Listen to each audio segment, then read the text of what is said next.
ले पहले इसको एक बार रिपीट करें तो देखिए 2 से भाजकता में क्या कहा था कि इकाई स्थान पर 0 2 4 6 8 है। 3 से भाजकता में जो भी अंक दे रखे हैं उन सबको जोड़ें, तो जोड़ने पर जो संख्या है उसमें 3 का भाग पूरा पूरा जाए, मतलब 3 का मल्टीपल या 3 का गुणज हो। 4 के लिए कहा था अंतिम 2 अंक में 4 का भाग पूरा पूरा जाए। 5 के लिए क्या कहा, इकाई स्थान पर 0 या 5 आए। 6 के लिए क्या कहा, 2 तथा 3 दोनों से भाग पूरा पूरा, 2 तथा 3 दोनों से भाग पूरा पूरा जाए, यानी सम संख्या होनी चाहिए इकाई स्थान पर 0 2 4 6 8 में से कोई हो और सभी अंकों का जोड़ 3 का गुणज हो। 7 के लिए हमने क्या कहा, 7 में हमने कहा कि जो संख्या दे रखी है उसमें इकाई स्थान पर जो संख्या है उसको दुगुना करके शेष संख्या, मतलब इकाई स्थान वाली संख्या को हटाने के बाद जो बच गई उसमें दुगुना इकाई स्थान वाले को डबल करके शेष में घटाते जाएंगे, प्रोसेस चलाते जाएंगे। लास्ट में जो संख्या बचेगी अगर उसमें 7 का भाग जाएगा तो दी गई संख्या में भी 7 का भाग पूरा पूरा जाएगा। 8 के लिए अंतिम 3 अंक जो है उनमें 8 का भाग पूरा पूरा जाना चाहिए। 9 के लिए क्या बताया, सभी अंकों का जोड़ 9 का गुणज हो या अंकों को जोड़ने के बाद उसमें 9 का भाग जाना चाहिए। 11 के लिए क्या कहा कि विषम स्थान पर जो अंक है उनका जोड़ माइनस सम स्थान पे जो अंक है उनको जोड़ो, जो आएगा अगर वो 11 का मल्टीपल या 11 का गुणज है, 11 का भाग उसमें जाता है तो दी गई संख्या में भी 11 का भाग पूरा पूरा जाएगा। फिर हमने 13 की भाजकता का नियम बताया, उसमें क्या कहा कि इकाई स्थान पर जो संख्या है उसका 4 गुणा करके शेष संख्या, मतलब इकाई स्थान वाले अंक को हटाकर जो बची संख्या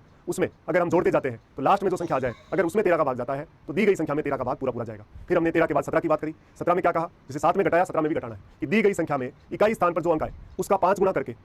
13 में 4 गुणा किया था, 7 में दुगुना किया था, 7 में दुगुना 13 में 4 गुणा इकाई स्थान वाले अंक का और 17 में 5 गुणा करके शेष संख्या में से घटाते जाएंगे और लास्ट में जो संख्या आएगी अगर वो 17 का गुणज या मल्टीपल है तो दी गई संख्या में 17 का भाग जाएगा। और 19 में जोड़ना है, 13 में जोड़ा 19 में भी जोड़ना है, 7 और 17 में घटाना है, तो दी गई संख्या में इकाई स्थान पर जो अंक आ रहा है उसका दुगुना करके शेष संख्या में जोड़ते जाएं। दोबारा सुने, 19 से भाजकता के नियम में इकाई स्थान पर जो अंक है उसको डबल करके दुगुना करके शेष जो संख्या है उसमें जोड़ते जाते हैं और अगर लास्ट के अंदर जो संख्या है उसमें अगर 19 का भाग जाता है तो दी गई संख्या में 19 का भाग पूरा पूरा जाएगा। ये मैंने आपको बेसिक भाजकता के नियम एक बार रिपीट करा दिए ताकि आपके भी टिप्स पर आ जाए। इसको लिख लें, फिर हम आगे बढ़ते हैं।